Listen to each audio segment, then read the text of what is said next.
Pass those out. I guess we'll just like call this meeting to order. And it's 6:07, Zach. And Okay, guys, this is existing, and forgive my notes. all right, thank you, Nancy. And then the one more thing is, All right, cool. Zach, do you want to go over the? Do you guys want to go over the minutes Yeah, from? just take a look at them, tell me if you see anything needs correction. Are there minutes going around? Do you have them? There you go. That's yours. You guys have minutes? That was it. Hey, somebody can help them down that.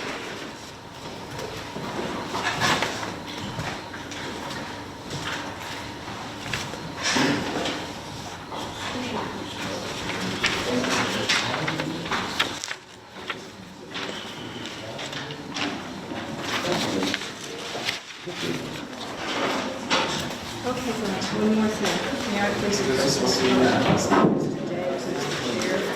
Chair? Okay, I'm sorry for my notes. After we got this for the select board, After we got this for the select board, I called Nancy because there were two unclear things, and she may show up with copies that she's changed the language so that they're clear. Okay. At this point, she has texted she won't make it tonight. Oh, so it's going on here? Yes. Okay. And again, I'm sorry about the notes, it was from my It's home. okay. Maybe there's some good insight. What? Maybe there's some good insight. I'll try to curb it.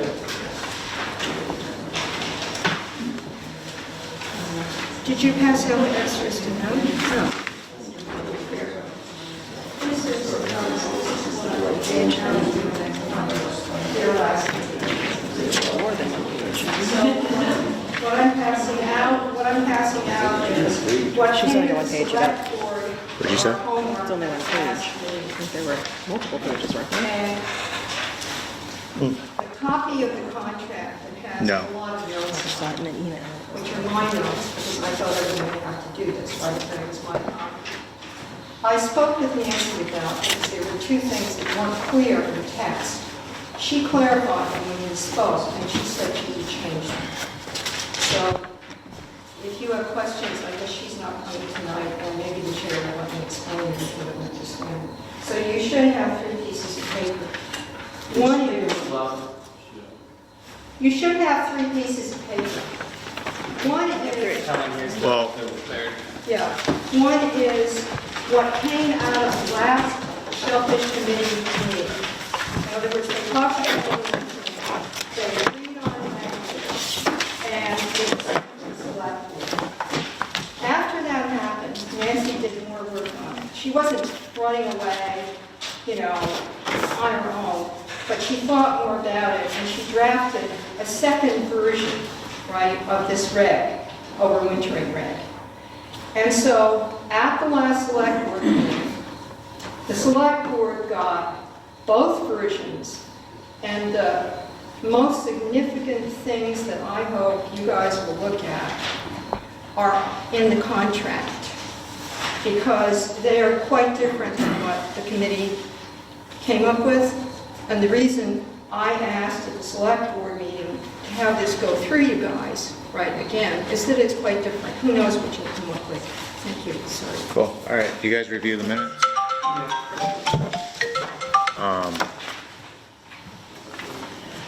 All right. So now we're just gonna go right to the agenda. Are we just kind of, I'll make a motion to approve the minutes. Yeah, thanks.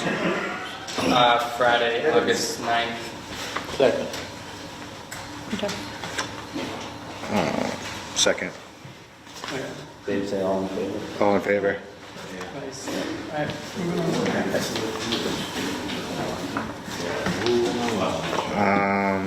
All right, so Shellfish Department update, that's not gonna happen. We wanted to thank Barbara Austin for her volunteering for this for a long time, and she was awesome. And You should So do there a was that. card or something. yeah, Yeah, she's not here. And then like a MSI update from Damien.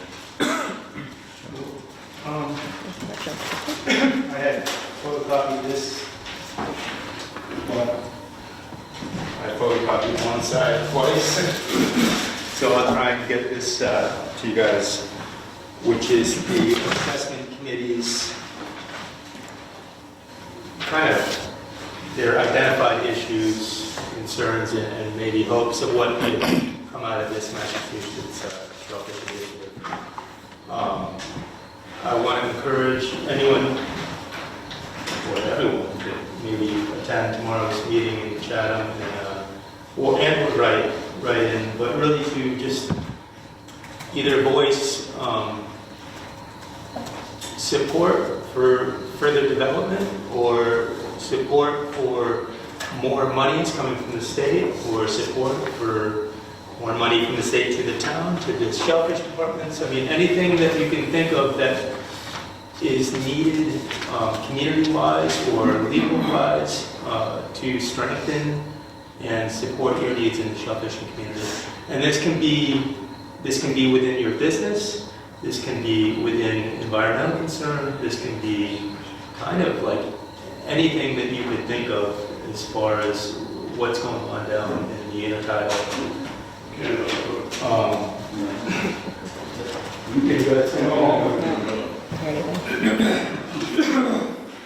I think just, I'm sure everyone's kind of got some concept of what some of the initial concerns of the MSI movement were, just to reflect on a little bit on my perception, having watched it and now being a little bit of a part of it.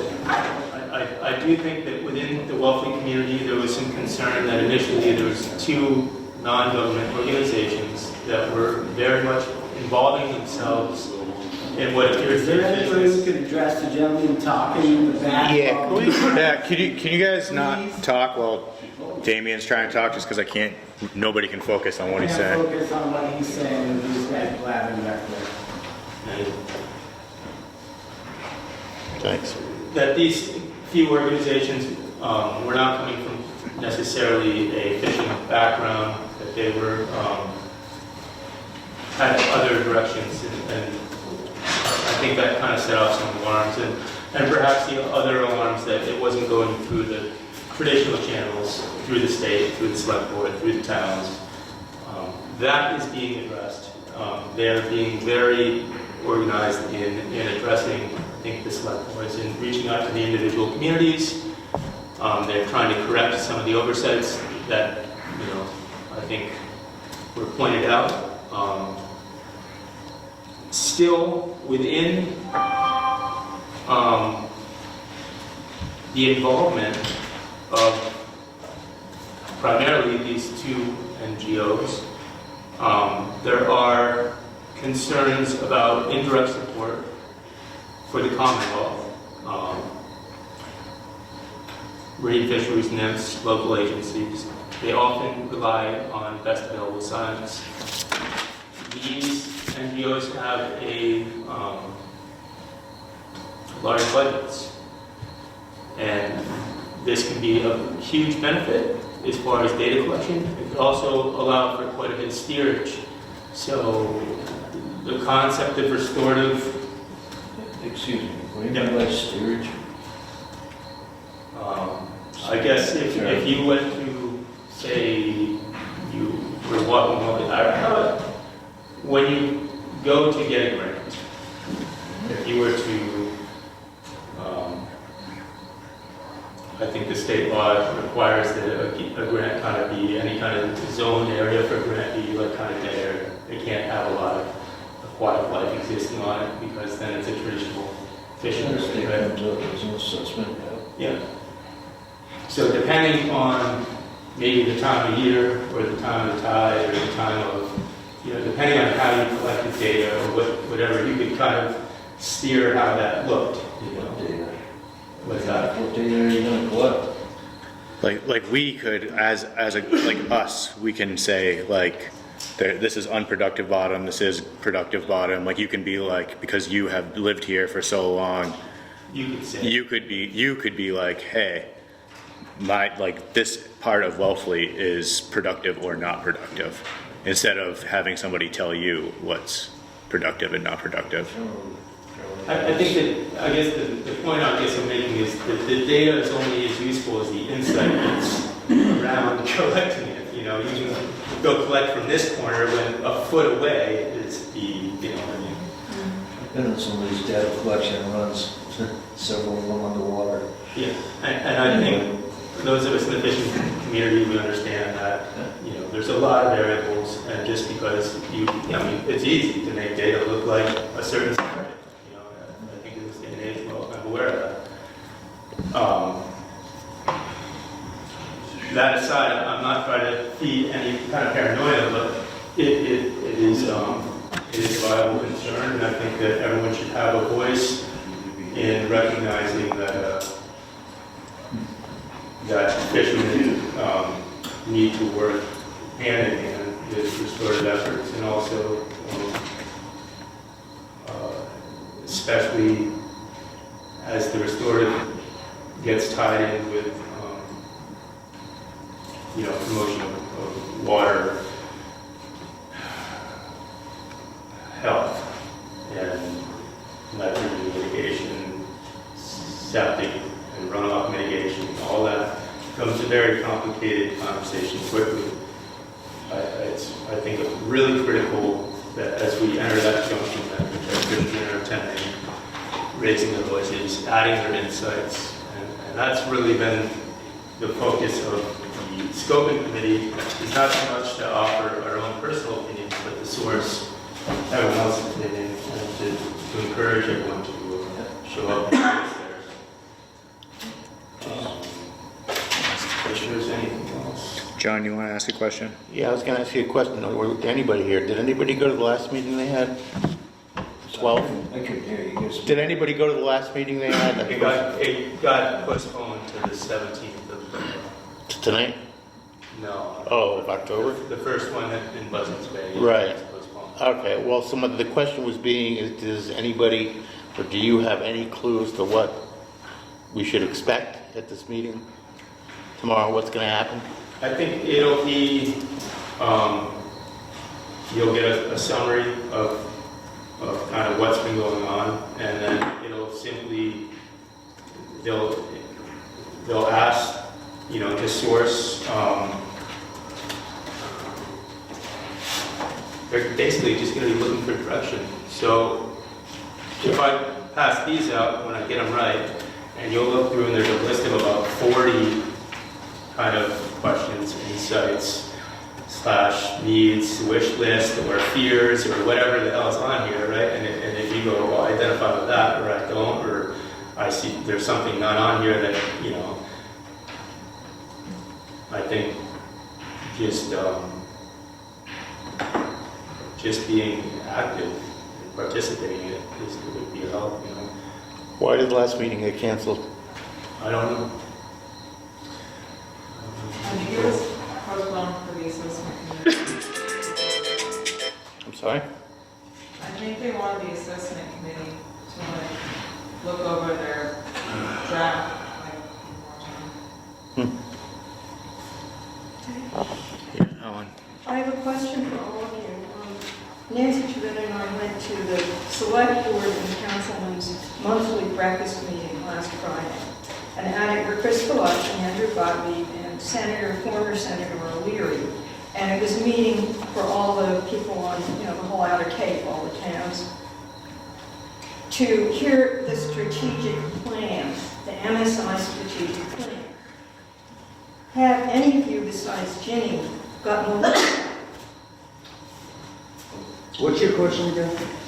Have any of you seen the JPEG that is the MSI strategic plan, which they are now presenting? And I think it's going to be at this meeting. That's, you know, a strategic planning meeting, right? So have any of you gotten this? That's I sent Dean and Dave a separate copy of it. Okay, so but the rest of you haven't seen this. No. Okay. But we're not part of any MSI.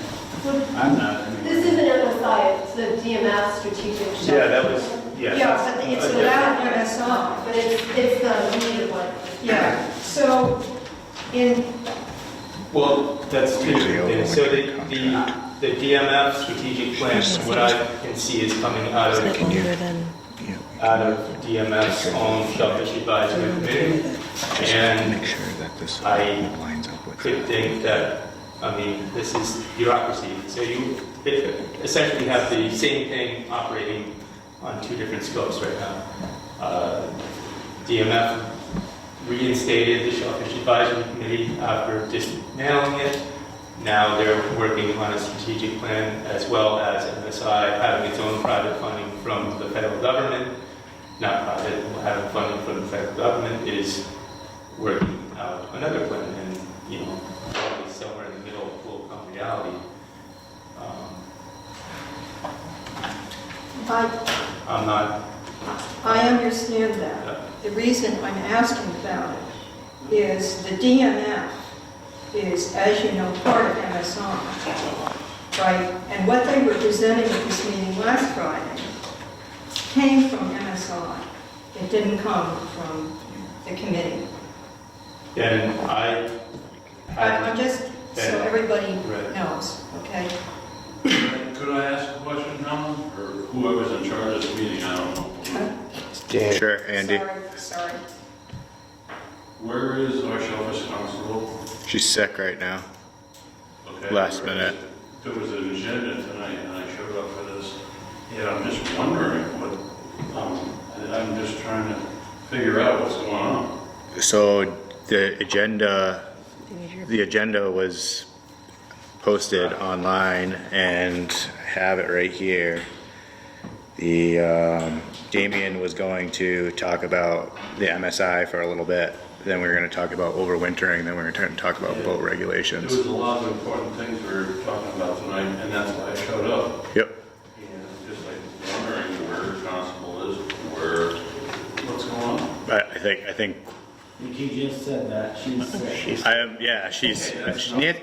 Andy, you're gonna have to like wait until we get to the point of boat regulations. I know that's what you're here for. Yeah. So, Damien was gonna talk about MSI. I think you came in a little bit late, and you missed the agenda. So, Because most of these meetings do start late. huh? People don't show up on time with these meetings, and I know that on time. We started at 6:05, but so is your question? My question is, What do, we have an agenda, what has gotten passed so far tonight? There was Barbara Ross and I saw. right now we're in the middle of Damien's presentation about MSI, and everybody's asking questions about it. I'm just wondering, because I don't want to stay here all night, because there was going to be a vote on regulations for draggers. There's going to be a regulation, if that's not going to happen tonight, please let me know. Yeah, me too. It's gonna happen. I think you guys have to be patient and wait, like at a normal Shellfish Advisory meeting or Select Board meeting or any other town So meeting. you're going to take a vote tonight on dragger regulations and all that, Yep, Without the- if we have time. without the Shellfish constable? We will see. All right. So,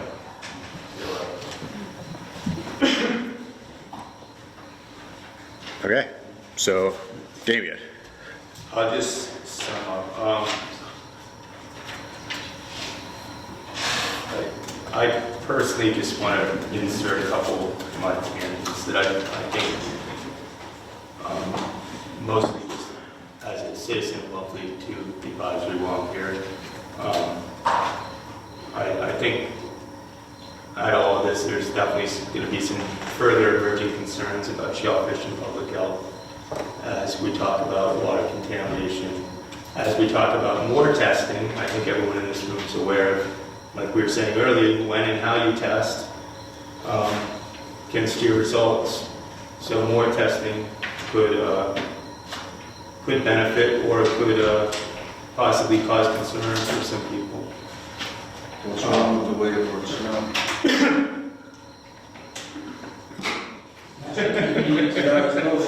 Right. You know, I mean, and that's a totally viable concern. You know, I That's- know what our problems are so that we can address what our problems are. I think that That's sort of why Damien's here. Yeah. Is if it's you know, it's not broke, don't fix it kind of thing. A lot of this talk and conversation is coming from available money from different sources, and I guess when the conversation starts, if you're not in it, who knows what direction it goes, you know? So you're kind of in a catch-22. You want things maybe to remain the same, but there's a conversation that's existing, and if you're not going to participate, you're not going to be able to know it's the same. really say on the end result. Yeah, it just sounds like to me Chip? that it's, state wants to get involved in Wellfleet Shellfish, or as Wellfleet's been running their own shellfish department, enterprise, whatever you call it, for a lot of years. Bring on state control, is that right? That's one of the reasons I asked if anybody had attended, if there was any results from any of the previous hearings, I just to have see a what question people were thinking. for Helen. For Helen. Helen, Yes. do all the selectmen from Chatham and P-Town support MSI, or are they pushing back against it? There was what is called incorrectly in English language, an informational meeting. So we got a little seminar on what they were thinking about now, which is very much cleaned up from what we all heard in the beginning, okay? It was, most of those people in the room had no idea. You know, what's her name, Cherie from Barnstable had an idea and spoke very strongly about it. Does anybody else have any questions for Damien? I have one more question for Dave. Yep. He said it's federal money. Is that entirely true, or is there private money involved? There is federal money that is funding the MSI itself. It's through a branch of, No, it's a NICLA, yeah, the grant. yeah. So, not really federal money, it's a conglomerate. Foundational money, some money from NOAA. Is there other, I'm just wondering, is there like other private money that's being funneled into MSI, which in turn gets to the Department of Marine Fisheries? Do you have a question for Damien?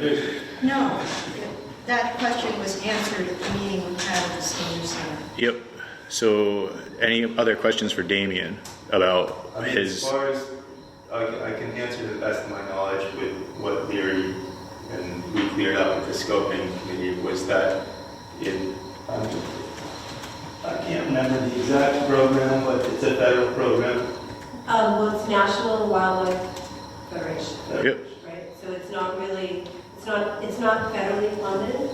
It's, NWFW is actually funded by various foundations, and there is some federal money that goes into it as well. But it's definitely not, it's not a federally funded program, MSI. NOAA may contribute some of it, but it's Thanks, Jenny. How about you, Brent? Maybe different than what we were told. Like I said, this is. I'm not correcting you. What do you think, Brent? Through you, Mr. Chairman. Yep.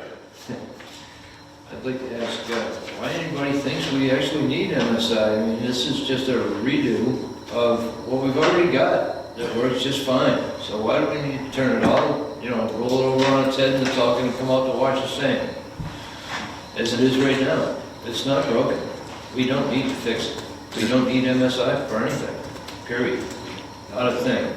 It's just doing the same thing that we're doing right this minute with the state, all the informational tag and everything. It's just what we're doing. The only difference is that these NGOs are going to get that in the back door. Cool. So And that's not a good thing. That NGO money in here and to remove the attempt at changing the state law and how grants are transferred and stuff and that kind of thing. It's just a recipe for a big money run at this business.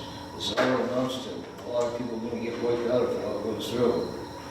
So we need to keep it the way it is as much as we can on the local level and keep this stuff up. I think he's giving Damien. My understanding is you're giving Damien feedback to bring to. Totally, but Yeah, the thing is, so- I can't I can't represent the community. I would like to go and say that verbatim. I'd like to have a recording of that, but it'd be, and I understand, I totally understand that, you know, this catch-22 is if you participate, you're kind of recognizing, you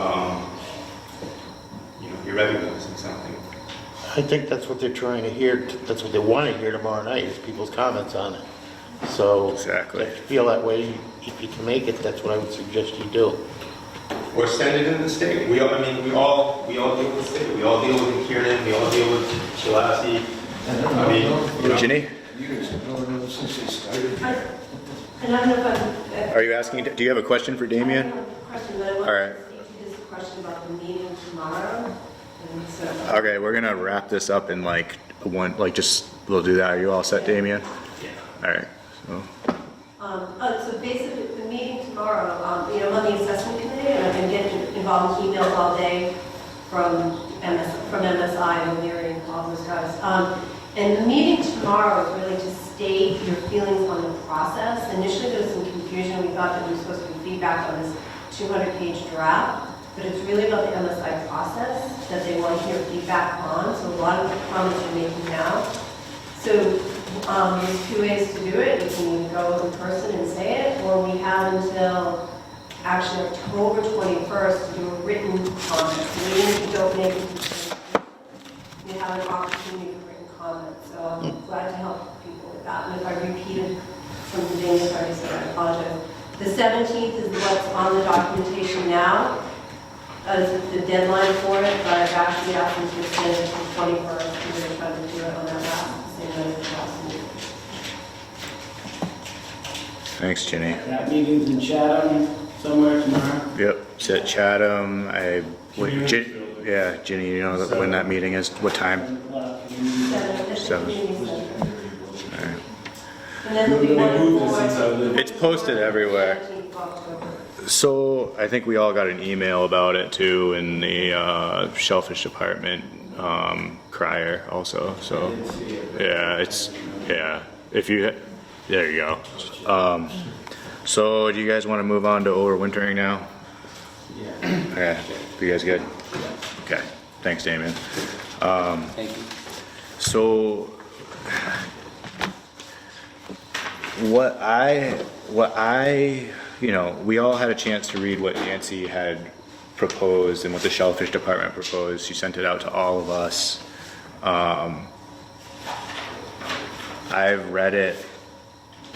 I think, if you go over the minutes from the last Shellfish Advisory Board meeting that we had made a recommendation already.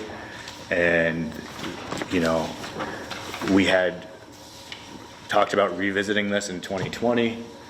We had talked about putting racks down to 4 to 6 inches. And we had mentioned, I think Chip had asked if those rules were enforceable, the overwintering enforcement, if it was enforceable. And Nancy said yes. And we voted on saying that we would like things to be as they are, and we gave our recommendation, and we would come back to it, revisit it, and just see the regulations actually enforced. So I don't know if any of you guys have read any of this stuff yet or read it on your free time, but what do you guys think?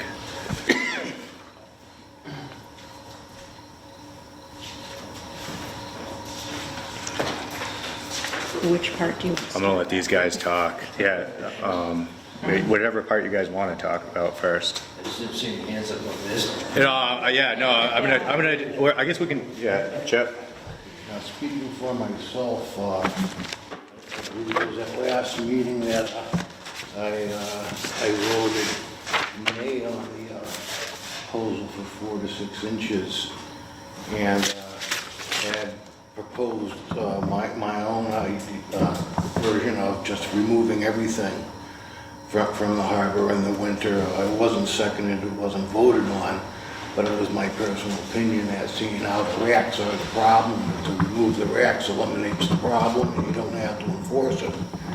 You know, and that's how I stand today. You know, I understand it's a pain in the ass, because I had a grant, I did all the bullshit work, but I don't agree with it now. You know, every time I go out and work the flats in the wild, I'm finding racks almost on a daily basis. They're just left out there, ain't right? And I can understand why people are pissed off about it, and that's my opinion. Take it or leave it. Yeah, the two major changes here, Nancy wants to limit the racks to 100 per grant, and then the other major change is to push the racks down flush. I just kind of feel like we gave our opinion and she gave hers, and at the end of the day, you know, the responsibility really does fall on Nancy, and we're just making a recommendation. So I feel like we kind of made our recommendation, and then the selectmen just have to, you know, kind of weigh Nancy's recommendation, which holds a lot of water with ours, and see, you know. I think the other thing that was a big change was you had to clean up everything before you could do any more business. So the overwintering contract has some issues, and are we still looking at the wording Yep. changes? Yep. Or are we going on to that overwintering Yep. contract? We're going over both. This Yeah. is, I'm sorry. I think we can talk amongst, let's do this first and then we can take. Can I get clarity on what Nancy recommended? She said she wanted everything put flat down. She wanted everything pumped straight down and then 100 racks left on the. That was the new number, 100. Yep. All right, but nothing above the bottom. I mean, the big one's really the limiting the racks to 100 per grant. I don't know if anybody had any strong opinions on it. Well, that's what we should talk about. Maybe. What do you think, Helen? What do you? Well, there's one more thing that Jake missed. There were three things that worried me about this. I mean, it's whatever you guys recommend. It's number 8 on the overwintering contract, this one, the third thing I have. Yeah, that one. And this has Nancy's, I think, very good suggestions in the most part. 100 racks, well, everything off, or you want to do the contract 100 racks and down flush. And then there's one more thing. It's number 8. No, it's not. It's the one that says you have to pay a fee. There is that. Somewhere here. Is that like number 4? 4, thank you. This is the thing I wanted most to hear from you guys about, okay? Me, personally, I'm not saying the select board. It's, in Nancy's thing, it says, I agree to pay a contingency fee of XXX, no amount determined, per rack to go towards any gear cleanup that the town may need to undertake in the future. In other words, you want to do this, you want to leave equipment out there, you have to pay some kind of fee, and that's something very new. That is a prophylactic measure, right? In other words, it's saying there's going to be a problem with this, and we want you to put some money in some kind of fund to cover it. One of the things that could be covered, and how many of you know this, that the Center for Coastal Studies this year is going to pay for an aerial survey of things that are metal, which is very cool. We might have to pay for it in the future. Yeah, I'm just telling you. So anyway, thank you, because that was the thing Jake missed. Oh, yeah, okay. Yeah. Since you brought up that point, napkin, has anything like that ever been done in the 50-plus years of farming here? I have no memory of it in the last, since 2003, when I started putting my nose in this business, but who knows? So those results are going to be for the last 40, 50 years. Yep. So they're not gonna prove anything about last year? That's correct. And God knows what they'll find. Yeah. George Pierce told We're gonna me, like bodies though. towed up for a doing it. Volkswagen window shield last week. Car was With yellow, rounded with yellow still on it, so. So does the rest of, does anybody In my else? opinion, they're gonna be pretty inconclusive since it's been 40 Yeah, plus years. I think we can all agree to that, yeah. Yeah. Well, you're gonna throw us I mean, I We- would yeah. love to see it done because we all know it's. Yeah, exactly. We, It's the industry and. we get it, yeah. So Thank you. I am still, so because Nancy is not here,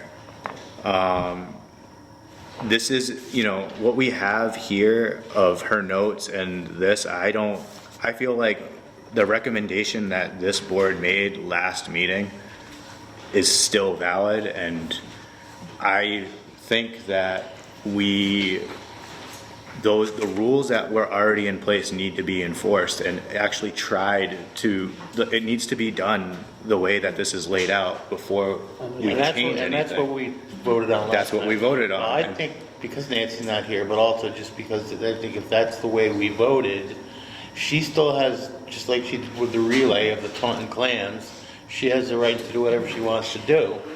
We're an advisory board, and I think if that's our advice. Can we make that's our advice to her that perhaps before going in on some things like sparing no effort or expense to recuperate my gear, which, great, so I'm gonna go bankrupt over one screen because I can't find it because something happened and the ice took it? So that's, Or somebody loses a couple of racks, they're not GPS tagged, how are you gonna find them? the wording in There's this a lot is. of problems Yep. that I'm seeing, I don't even know, did this go to town council? From what I remember her saying. that even There's enough enforceable? language in it that gives her a little discretion. This is exactly why I feel like we should actually have our Shellfish department enforce the laws that are already put into place. And when Chip had asked if she could enforce the laws, she said yes. So if we're going to, if we have a contingency plan already in place, we already signed overwintering agreements, like, this shouldn't be a problem if it was enforced. So, Helen. Yeah, forgive me. John is right. In other words, Nancy can propose what she wants, Yep. and this is a good working relationship with her generally. What you guys have to remember is, our select board is supposed to get advice from this committee before it goes voting on any regulation changes. In other words, in the past, not the Shellfish department, there have been end runs around this committee. And they are supposed to at least weigh in whatever way they want on any regulation that comes our way. Okay? That's the reason it would be good to know. Now, Nancy brought this up, and you may all know it. She said, you know, there is some, I mean, we're not going to get ice in the next month, probably.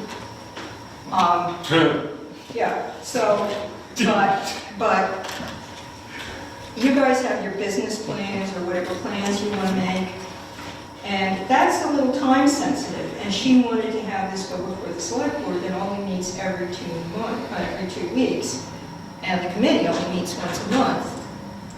She wanted you guys to figure out what you wanted to do about it, and speaking only as an individual, I would love to know what you think about the fund, the cleanup fee fund, the people who have to deposit, the flush to the ground, and the, what was it, only 100 racks.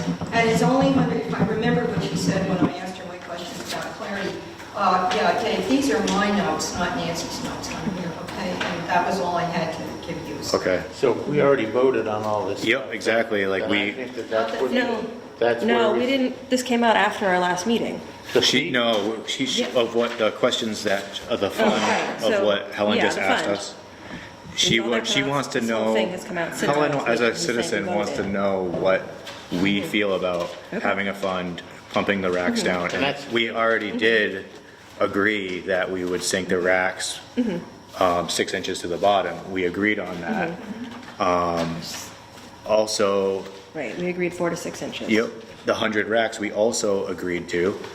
And the fund, we have not, yep, we did. We talked about that and all of us had, Yeah, Nancy brought up limiting racks last time, and nobody made any move to talk about it. Yep. Personally, I'm uncomfortable telling people what to do on the grant. I'd rather not be in that position. I mean, if the Shellfish board wants to make that recommendation, that's fine, but. Yeah. I'm not crazy about the fund either. I don't know, you know, if we already talked about it and decided it wasn't a good idea, that's where I would lean. that's sort of where I am too. I feel like, again, all of these rules are already in place. They're just not enforced. That nothing has been done about it for a long time. And we should give it a shot and actually do things the way that's actually laid out. Like it actually, like, So in an effort to do things incrementally, we it's a have, good idea if to we stay away read, from that. this is, do you guys know what the overwintering agreement is and what the actual current regulation is? So, Which number is it? 719.5. So it says racks, rebar, or U-hooks used to secure nets on a licensed area must either be securely fastened to within 8 inches of the bottom, now that's 6 inches, or removed by January 15th or before ice prevents removal, whichever comes off first. Any licensee who wishes to overwinter racks on their grant must obtain and sign an agreement form available from the Shellfish Department. In parts of the harbor where there may be a risk of silt covering overwintered racks on a licensed area, the constable may waive the height requirement after a visit to the specific site and documenting the adjustment of the agreement form. Also added to that in the last meeting, the selectmen are going to vote on this next one that condos have to be taken off too. The fines for gear violations are after receiving a written warning, the licensee has 7 days to comply. Chip had asked if there was any written warnings written. There was not. After the 7th day, a $50 ticket shall be issued. Chip asked if there was a ticket ever issued. No, there wasn't. After 30 days of non-compliance, the licensee shall have his or her license revoked. Nobody had their license revoked. And that's, I think that sucks. But that's the way it is. That's what we have laid out. That's what was in before I was here. I mean, I don't have any say in anything, this applies to me too. If I lose a cage and somebody finds it and I don't do anything about it, I lose my lease. So, I don't know. I mean, I just wanted to say that, after that got brought up, Chopper said he received multiple texts at the last meeting. He said he received multiple texts and him and Tesson did their best to clean up. that's on here, yep. I personally saw them out there with a kayak and I saw him cleaning up, we all did, yep.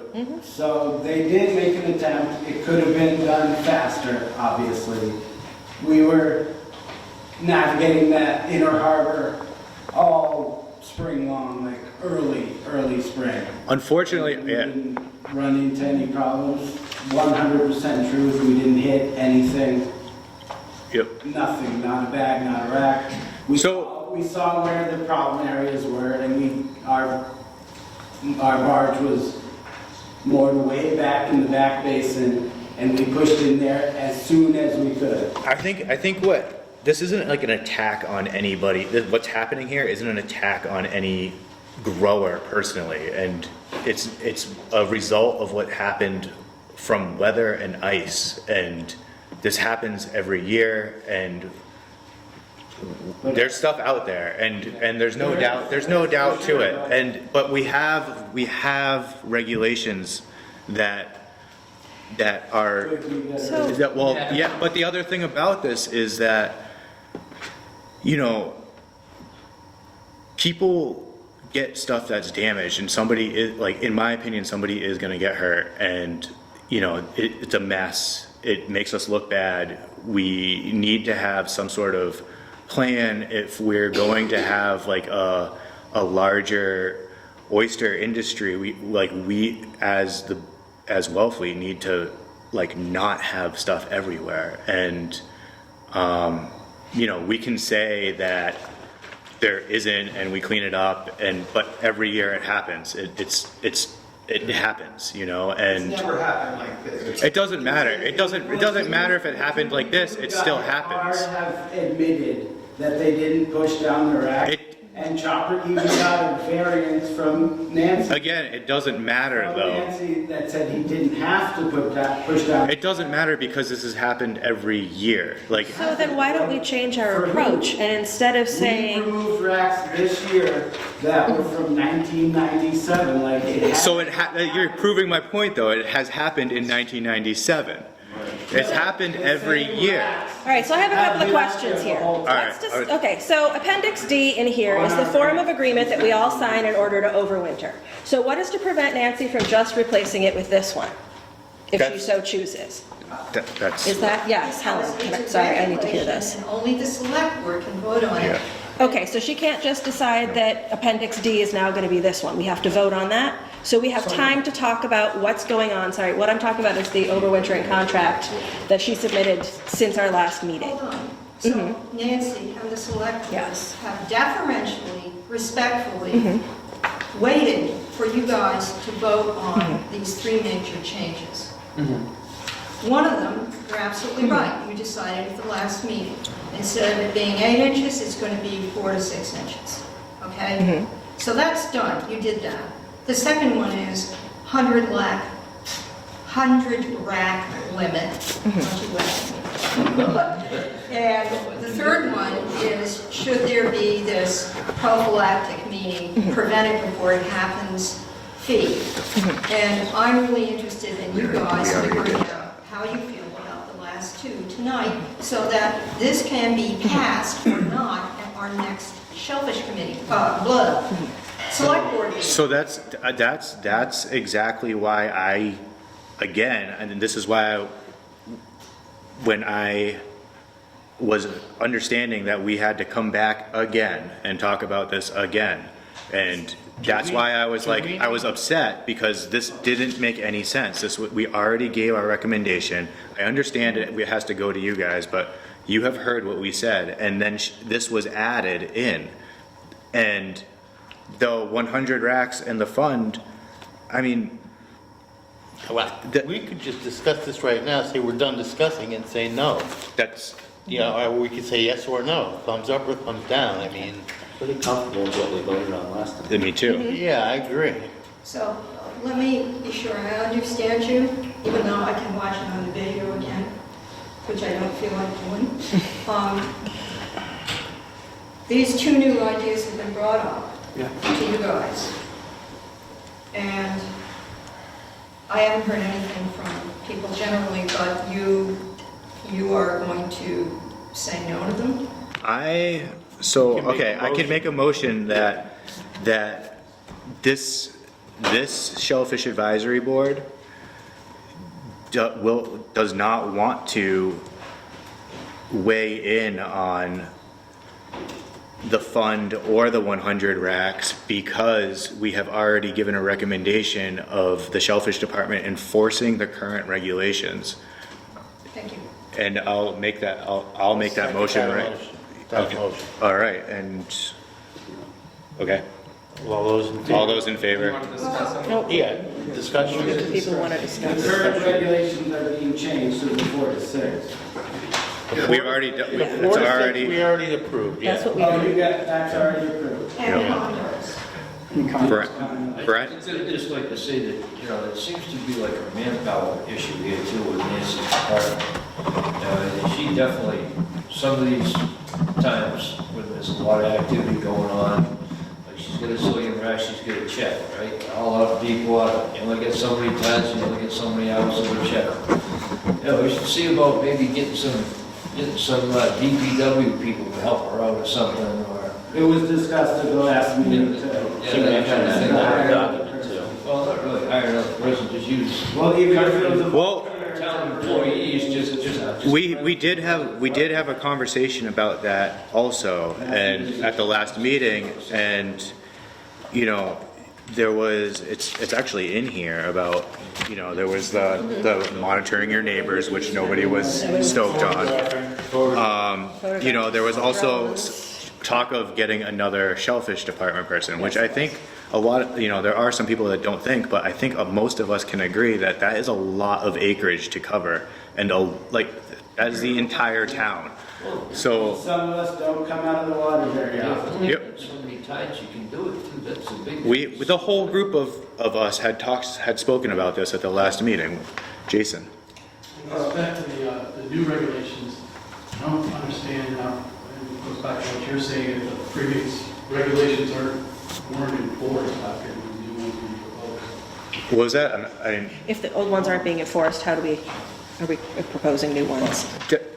So that's exactly why this board had already made that we need to enforce the rules that were already in place, instead of coming up with a whole gamut of new rules. I think The only thing I wanted to bring up is it's a long time lost by people that are out there fishing during the course of the day, retrieving rats. Okay. You talked about a fund.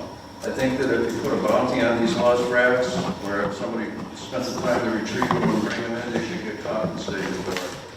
That's what I was trying to suggest, was that we maybe go about this differently and say, yes, we need to have a cleanup and let's find some funding. And maybe MSI would be a great place to talk about cleanup funding with their NGL money. that's a good idea. And get them in on this, because we do need to clean up the harbor. It has been decades of work out here. But maybe along with enforcing the cleaning up your trash, having a bounty. If you find this stuff, instead of looking at it every day that you're out there and saying, it's still here, bring it back, get $25, get $50, whatever. Do you guys, use the fund money for that. I think that is a good idea, and but does anybody else want to speak on that? There's a motion. Does anybody want to speak to that motion right now? Just stick with one thing at a time. Does anybody want? That could be an administrative nightmare. You start asking for funds. I mean, who's going to manage the funds? Who's going to audit? You're talking about collecting money to pick up. Collecting money? Yeah, Is that the town responsibility? Is that Nancy's responsibility? Who's going to watch Nancy? If you start collecting from some people and not from others, it's a problem. Who's going to handle the complaints whenever I gave you $1,000? I showed all my racks. Where's my $1,000 back? I think That's going to be a tough administrative issue. I think we also that's all again why we had made this. Let's enforce the rules that were already there, because we had spoken about all of these ways of trying to monitor what is out there, and we were like, this is insane. Like, Damien. Just buy insurance. One second. Damien was next, and I wasn't done yet. Voting on the I'll entire. get back to you. Sorry. I still have a few other things. All right, 1 second. I'm just curious about the going to enforcement. The penalties seem loose enough to promote hanging yourself. It goes from $50 after 7 days to loss of license after 60. I think that could be strengthened. I agree. Yeah, it seems No, I was just saying, there seems like a lot of little directions we can take this, and there's definitely a lot to talk about just with what Nancy gave. Just the last thing I'll say about it, I think we can't have a system of losing gear and then retrieving it, and then losing gear and then retrieving it. We got to just figure out a way to not lose racks, because otherwise we're just going to be in this situation again. And we're going to make our recommendation to 4 to 6 inches next year. The selectman might just say, we don't care what the Shellfish Advisory says, this right here is what's going to go into place. So anybody who leaves gear out should really just try not to lose anything. If they do recover as quick as possible. That's kind of how I feel. And that's sort of when, someone had asked me how we went from 4 to 6 inches, or from flush to 4 to 6 inches, and I was like, this is when this happens, in my opinion, I'm like, when this happens again, that's when we'll have to take everything The discussion was also that that there's different parts of the harbor that are different. And some places it's easy to do it within 4 to 6 inches, some places it's easy to do it flush, some places you just can't, Yeah. Some places where you got sand ripples in the lake. What were you going to say, Brett? Another thing, you know, is maybe require insurance, like a liability insurance, like we have on our boats and stuff. Or, you know, if one of our rascals rips up somebody's gear, or someone catches it and stabs the side of the boat, there's a hole in it, and they're trying to get it aboard, you know, that kind of stuff, but have, you know, require liability insurance. Some of us have it on our grants already. Yep. But it's not a bad idea, it's not real expensive, you know, and then it'll cover damages, you don't have to handle a fund, you don't have to nothing. You just have to make everybody get insurance. Yeah, that's been brought up before. That way you don't have to have a fund, you don't have to have any of that stuff. We've discussed that before a few times. There's a few reasons why I don't think we made the recommendation, but it's definitely something we can discuss in the future, requiring it for all grant holders.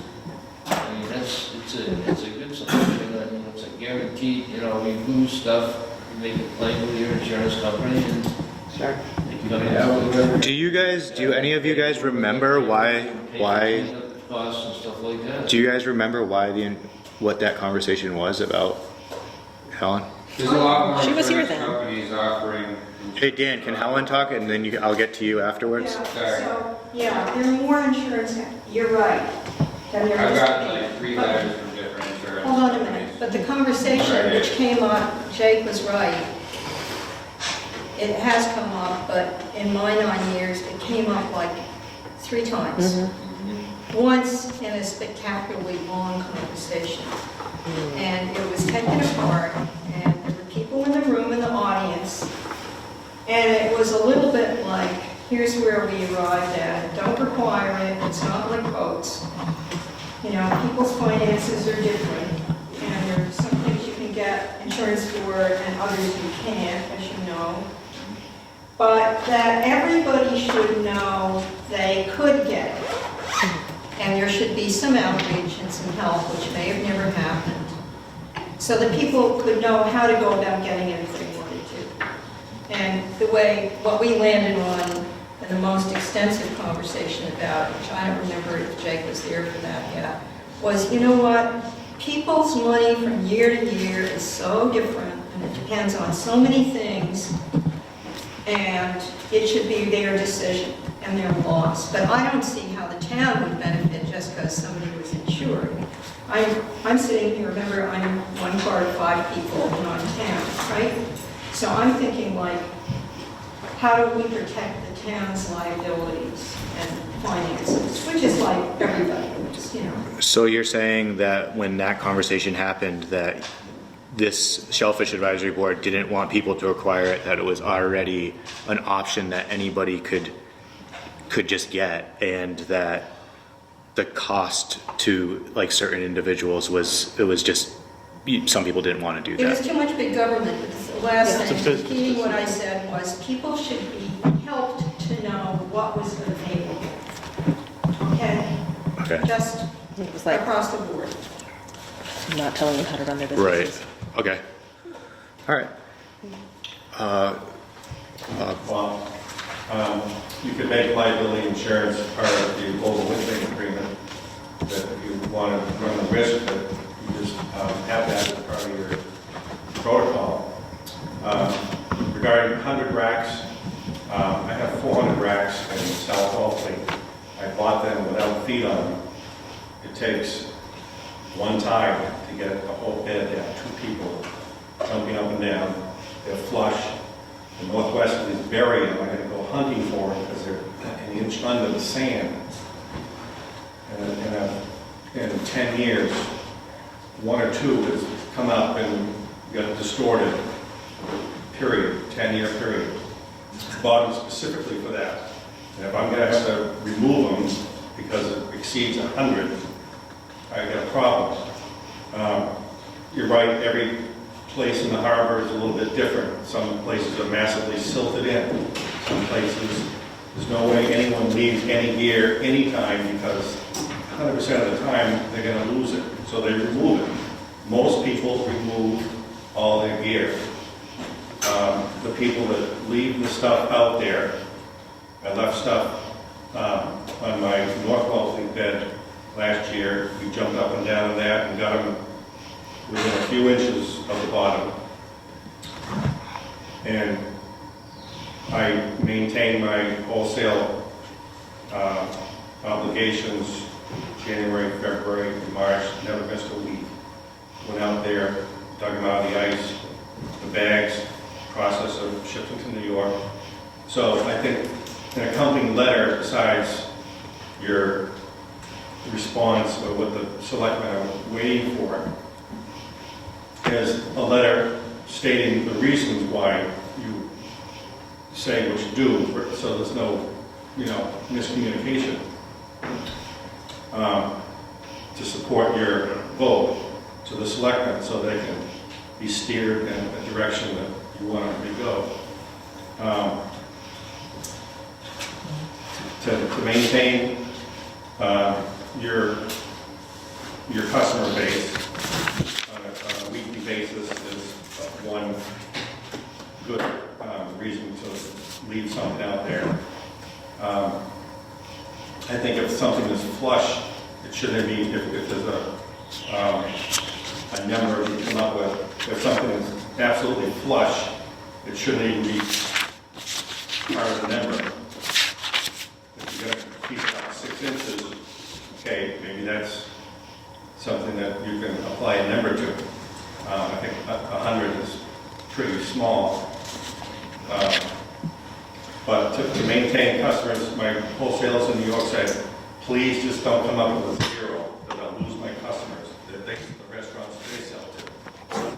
So it's in my interest to maintain something, whether it's 10, 1,000, maybe 10 bags, 20 bags a week. At least my foot is still in the door. So that's the criteria that the selectmen should hear from this group.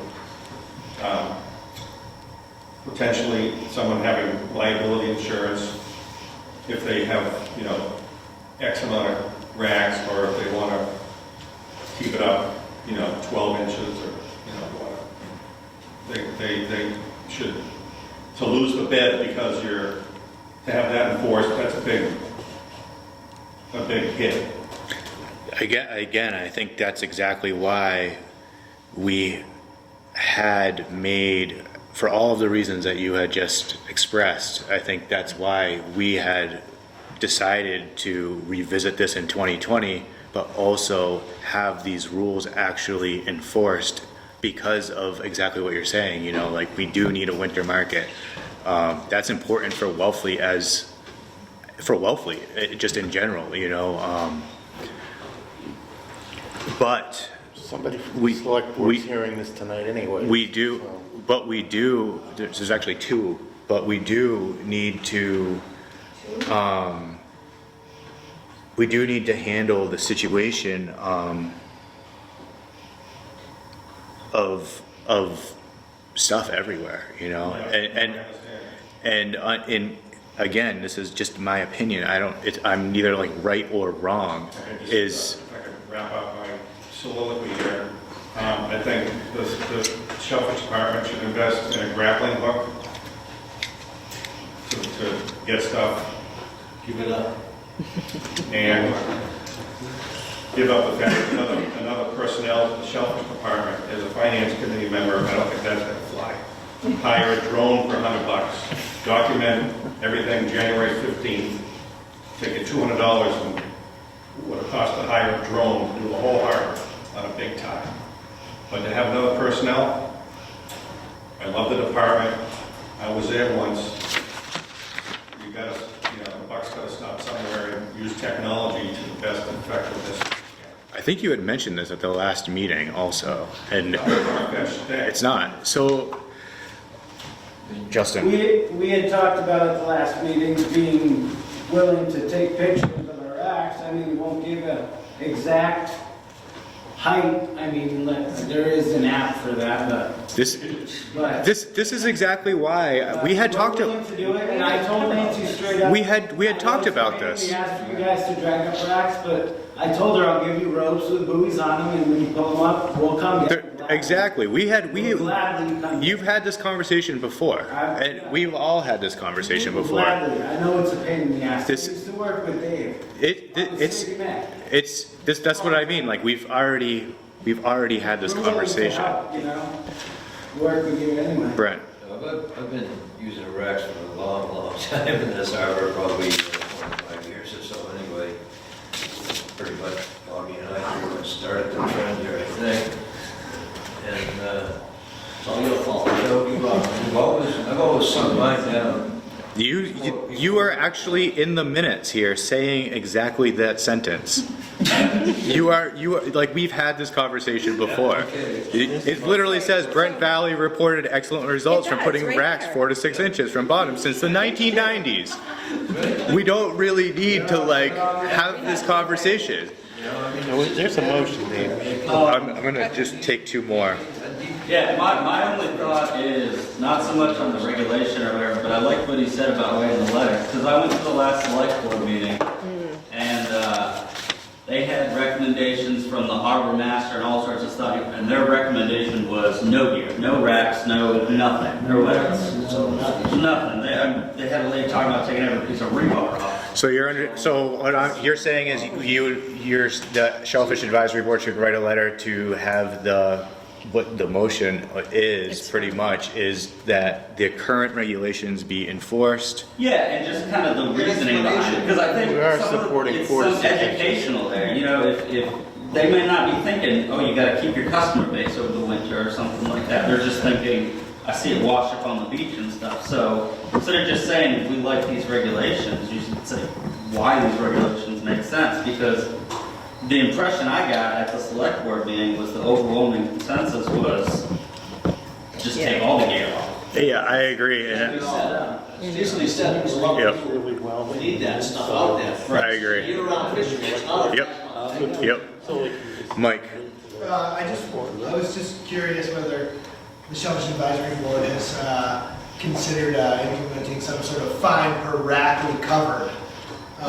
We had Discourage the. we had just talked about that. Yep. That's why I asked. Yep. Way to go.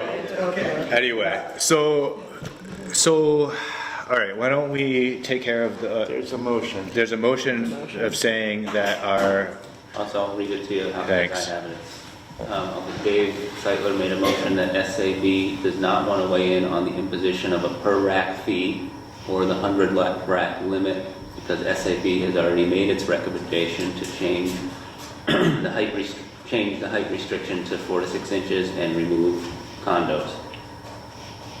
Okay. Yep. Guys, okay, 2 things. Mike won't be able to speak to this at the select board meeting. What I hope is that one of you draft a communication about this. So I was gonna do that next as. Oh, wait, then I have something else to say. Well, What I'm hearing clearly from the people at the table is you don't think the 100 rack thing is good. And What you I'm also don't thinking think about the that, fee too. is good. That's not the same as not weighing in. Yeah. But our board, But- Helen, there's gonna be minutes, and I just asked Zach, these minutes will be done. They won't be approved until the next time that we meet, but the select board will have access to look at our minutes, and it'll be very clearly in there.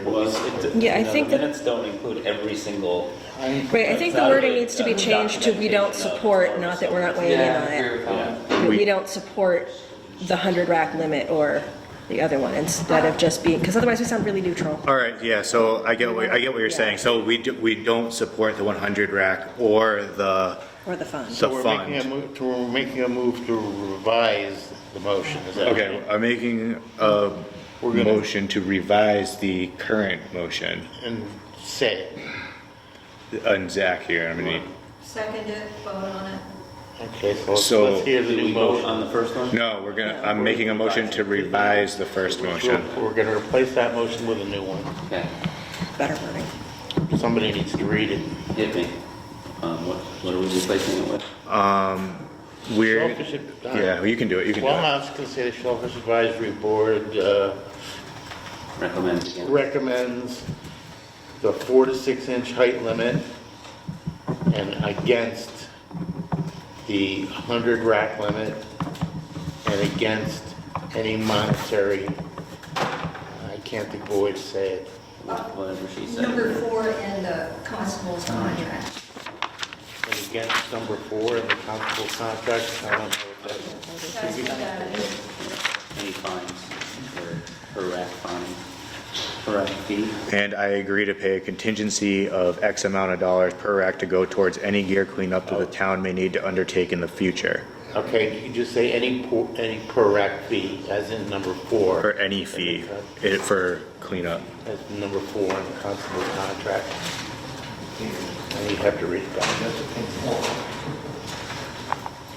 And I think we should also, like how it says in these last minutes, we should revisit this in 2020. At this same, actually, like in a September 17th or in September. So we have a chance to see what happens afterwards. I'll get to you, Chopper, right after we do this thing. Made a motion to recommend against the 100 rack limit and any per rack fee as in parentheses as per number 4 in constable's proposed overwintering contract. Can you read it again? Yes, and we did recommend lowering the height. We already made that recommendation, right? We are going to make that. Oh, we did. We already, yeah, that's already. Okay. So for tonight, made a motion recommending to BOS, recommending against the 100 rack limit and any per rack fee as per number 4 in constable's proposed overwintering contract. Against any per rack fee. Yeah. Against, okay. So we put it in there twice, so it's clear. And we support or affirm our previous recommendation of as written. As yeah. Written in the minutes of my last meeting. Tell me that in better language.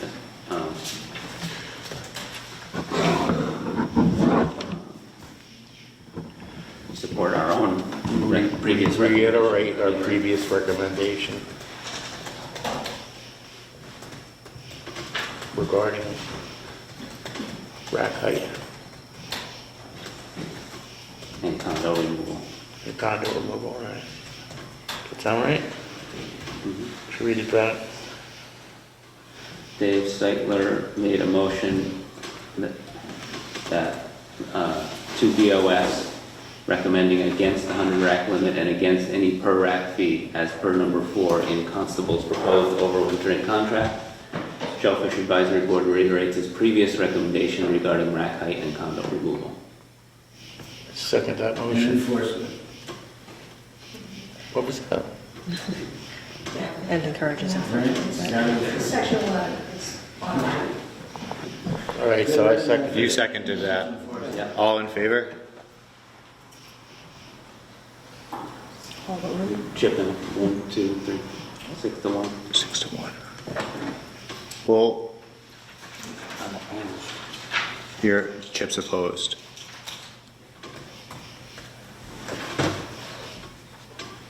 Because you want everything off, right? That was, why are you opposed? He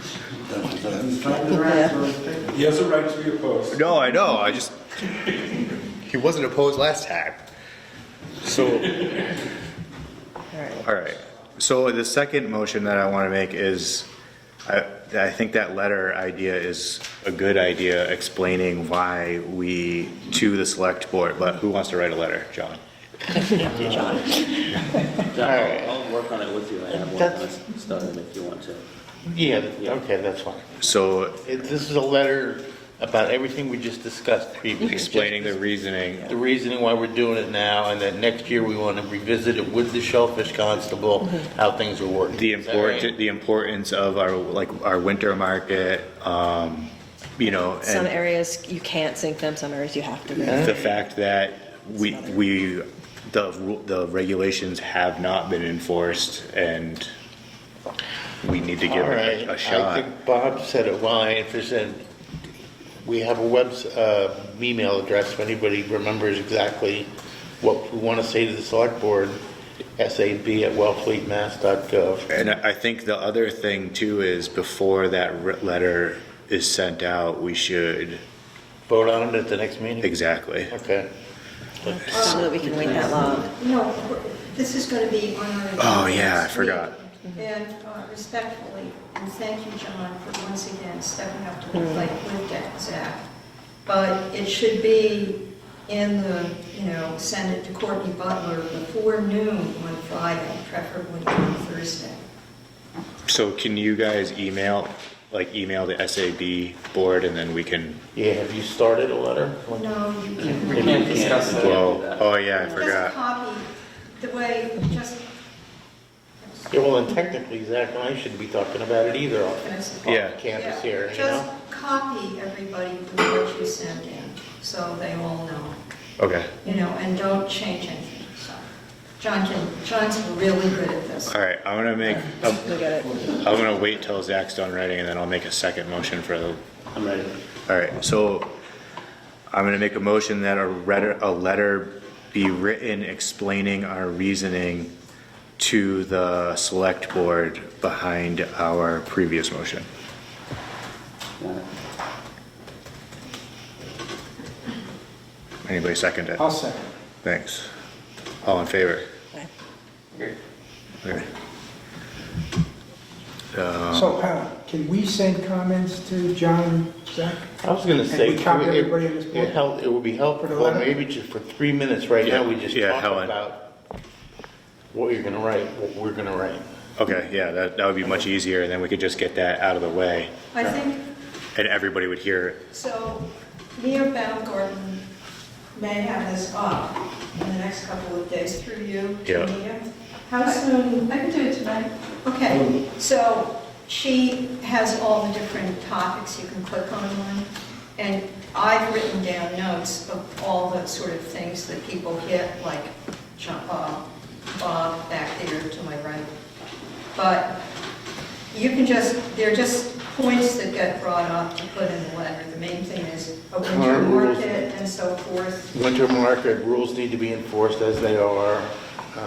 Jobs. Jobs. Physical aspect. It always talks about jobs. I'm saying it again? There we go, that's three. So actually, Facility to store all the 2 million oysters that you have out there. Oh, that's good. Because you've followed guidelines that are in place. That doesn't exist. what? It's just rats. All right, I'm gonna, I was gonna call on Chopper, and then I'll do, call on Yeah. so Chopper. Yeah, what does we keep talking of the town expense of cleaning up this stuff. What has the town spent in the cleanup of the rats? We don't know. We don't know because Nancy's About not, that in this concern for this new regulations and all this, but just what has the town been out on this? Other than the tens of thousands of dollars that certain people lost, what is the town, you keep talking of, that's one of the criteria of this, what has the town spent on the cleanup of the rats? that's a good question. I want to know that. I think we should, We want to use that for a catalyst of all this stuff that we're putting up with. I want to know that number. I think yeah, 'Cause I we know should definitely know the individual that. lost stuff was very aggressive on getting it back. Yep. And about the law that if you don't clean it up in so many days, you lose your grant, well, that doesn't mean a rat that's. How would we, do you know that? No, here's what you do. So you have that point included, and like tomorrow, you ask Nancy What point included? about how much it costs to pass ballpark. Well, another question we had for Nancy last time was how many racks are actually out there right now? And she said, I didn't think she knew. yeah, she said it could be around 3,000. You know, it could be around, but she didn't know. $3,000 they spent? No, number of racks. Okay, no, yeah, she said, It doesn't go. she said 3,000 racks to check. But that was, I mean, so, clean up. that was in the Shellfish crier that she just put out, and we had, again, I'll say it again, we had this conversation at the last meeting. Like, we have talked about this already, and Nancy was going to find out how many racks are left out. So- And, Okay, so the point being. But I think that's a good point of what Chopper's is that we need to put that in the letter, that to address the costs that the town incurs for removing racks. So without your needing to approve it, if you just approve that, those two pieces of information, those two numbers. are included in the letter. Yeah, Yeah. and then find it if you can, and qualify it if it's not exact. Right, you know what I mean, qualify it. Find that out, break it down, make sure it's. You can just say, we could just say, No, you can just ask for the question to be. the large cost, or, you know, Yeah, the significant cost, call it the significant cost, and if somebody wants to know, somebody can find out. No, I would try to get the number and put it in the letter. All right, try to do that. Yeah. All right, so let's finish, One point. let's finish up this motion and then I'll get to you afterwards, all right? I think And I'm gonna ask you. for the letter. Yeah, you've Yeah. already started the letter, I'm gonna ask that you try to just finish the draft and we'll Oh, send it, wait. and then I'll just tweak it. Well, Alfred. I have a question to two of the members on the board through you. Yep. We take all their racks off their ground. Do you still sell oysters in the wintertime? Me? Yes. Yeah. Do you? Not last year. But you have in the past without racks, is that correct? No, not without racks. Okay, so we have one member of the board who can and one who can't. So I guess my question to Helen, is she's representing the selectmen. No, I'm not. We're not confused, I apologize for that. But you can't sell oysters all winter without a rack. So send a letter to the selectmen stating that you can't have a winter business is not necessarily true. It is very helpful, I will not disagree with that. We could say, Some people can function without a rack, is that correct? Some people can, but it depends on. well, we could say, I would like that in the minutes, that's all. we could add that to the minutes, and in the letter, we could say for some people's businesses. People that use racks regularly need to use all that stuff. Yep. We could, some people need to use racks, or it's convenient for some people to use For racks. those that are using Or they need to racks. use, they need to. Adjust their business plan to do such things. I believe that Wellfleet, before there were racks, sold oysters in the wintertime. That's my. Just not as many.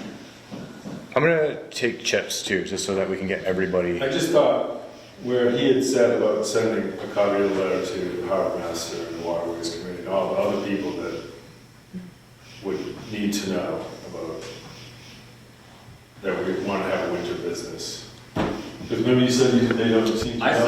said the waterways committee and the harbor master had already sent letters saying that they didn't want you here. So what you're saying is you think this letter should be sent out to more than just the selectmen? It should be, okay. Oh, no. So we could just send that out to everybody, you know?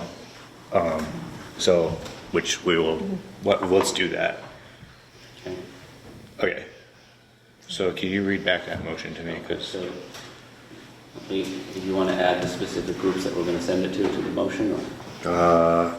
The Marina Advisory Committee, the waterways, is that?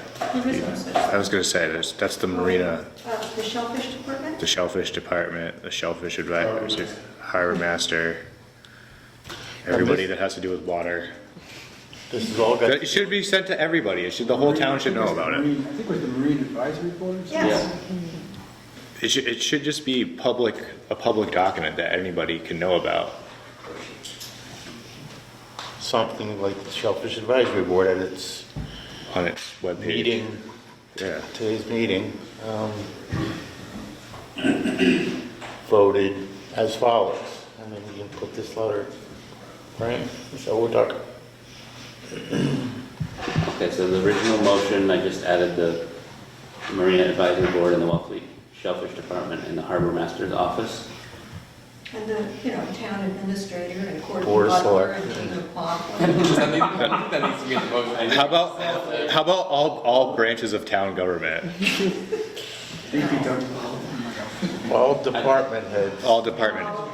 It's Well, really well, just, I'll it's just really make a recommendation to the Board of Selectmen. I think it should be. Board of Selectmen to the town administrator. And then we can choose to send it other places if we Yeah. want. As far as the motion goes, it's our job to Yeah. make a recommendation. Yeah, let's do that. So let's finish this up so that we can get to the boat regulations and then get Dave out of Seifert here. made a motion that John Dwayne draft a letter to BOS explaining reasoning of the previous motion. Tom seconded, it passed, 7-0. And then I didn't include all the reasons in that, but I jotted them down. Yep, that's fine. Yep, you guys are gonna do the letter? Yeah. Okay. Yeah, we're gonna just basically not talk about it, we're just gonna say what I got and then Zach will make sure that. So everything you do we have to make that motion now? No, that's been. All made right, and cool. passed. All right, sweet. So do you guys want to move on to the boat regulations? All right, so what Nancy had talked to me about boat regulations was she just wanted, I know everybody was like all freaking out about everything changing. She just wanted to go over the boat regulations and, just make sure that everything is still cool. She also wanted to, a few people have wanted to make a 2-inch ring a requirement for oyster dredges, and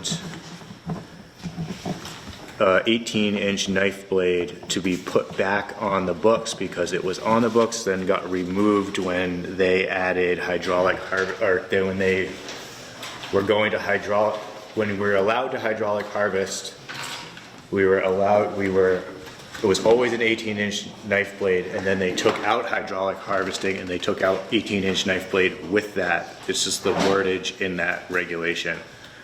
So we're in 8 point, Right now, we're at 8.1. So,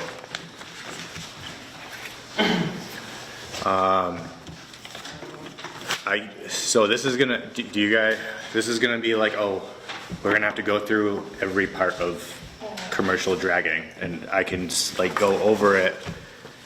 I guess I should say, does anybody have a problem with the way things are right now?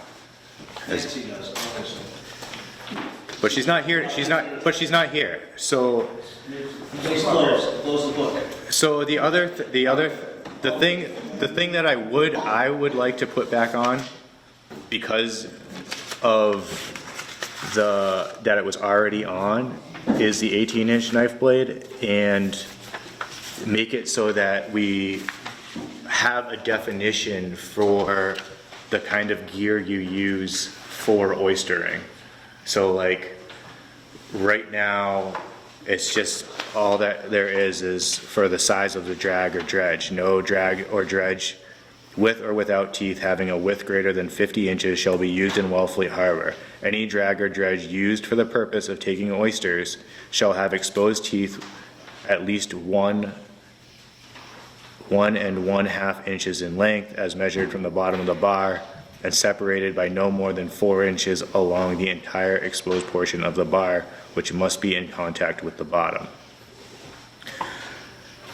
So it was mentioned to Nancy that a 2-inch ring would make it a standard from anybody going smaller and smaller in ring size for an oyster dredge. I didn't have a problem with that. I didn't see any issue.